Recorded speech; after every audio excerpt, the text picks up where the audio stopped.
Bismillahirrahmanirrahim. Assalamualaikum warahmatullahi wabarakatuh. Nama saya Aurel Cantika, nomor 5 dari kelas 11-9 atau 11 Husum 1. Di sini saya akan menjelaskan beberapa cabang iman, yaitu menjaga kehormatan, ikhlas, malu, dan zuhud. Yaitu menjaga kehormatan. Menjaga kehormatan ialah menjaga diri dari melakukan hal-hal yang tercela, seperti menjaga perkataan yang dapat menyakiti perasaan orang lain dan menjaga diri dari melakukan hal-hal yang berhubungan dengan syahwat. Setiap manusia memiliki hawa nafsu yang mendesak dirinya untuk menuruti seluruh keinginannya. Oleh sebab itu, adanya ifah merupakan upaya untuk menjaga kehormatan diri dan menjadi pelindung supaya tidak terjerumus ke dalam perbuatan yang tercela. Dalam Al-Quran terdapat beberapa ayat yang menyatakan perintah Allah Subhanahu wa Ta'ala untuk hambanya agar menjaga kehormatan. Nah, salah satu ayatnya yaitu Quran surat An-Nur ayat 30 yang berbunyi, Qulil mu'minina yaghuddu min absarihim wa yahfazu furujahum dzalika azka lahum innallaha khabirum bima yasnaun. Yang berarti, katakanlah kepada laki-laki yang beriman, hendaklah mereka menjaga pandangannya dan memelihara kemaluannya. Demikian itu lebih suci bagi mereka.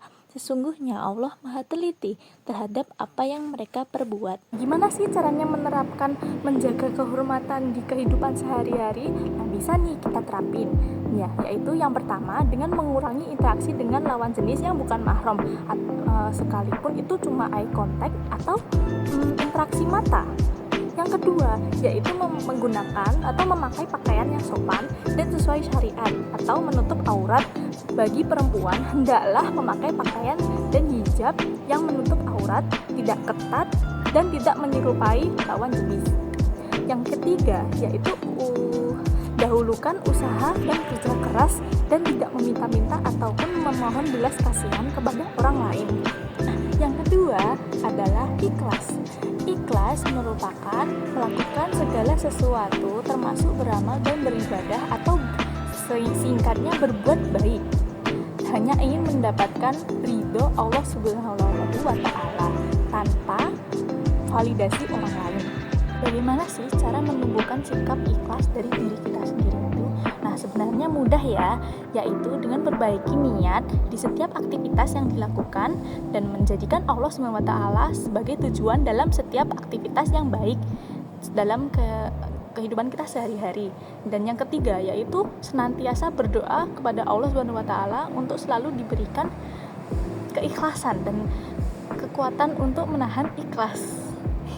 Yang ketiga yaitu malu. Pengertian malu merupakan perasaan seseorang yang timbul untuk menjaga dirinya agar tidak melakukan perbuatan-perbuatan tercela dan yang tidak sesuai norma. Gimana sih cara menumbuhkan sifat malu?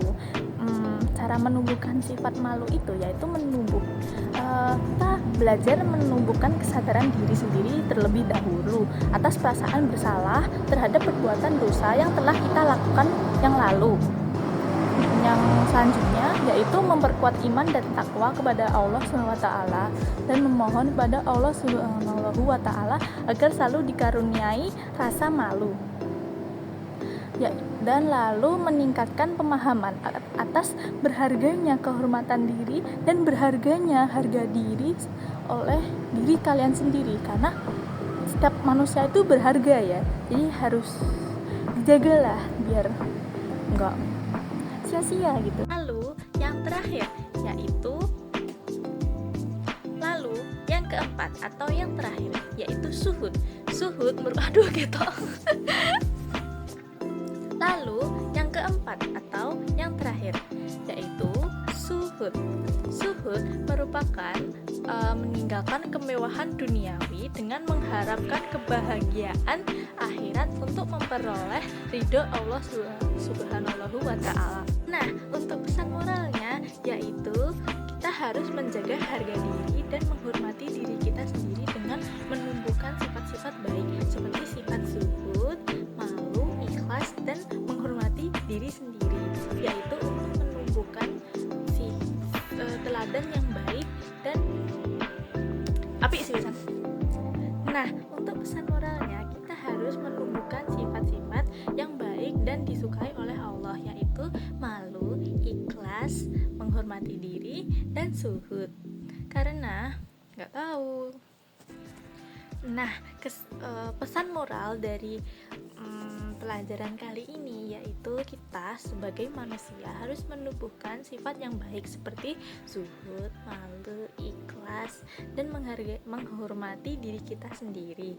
Karena jika kita menerapkan keempat sifat itu di diri kita sendiri, maka kita dapat memperoleh hikmah atau manfaat terbaik dalam kehidupan sehari-hari untuk diri kita sendiri dan kebaikan diri kita sendiri.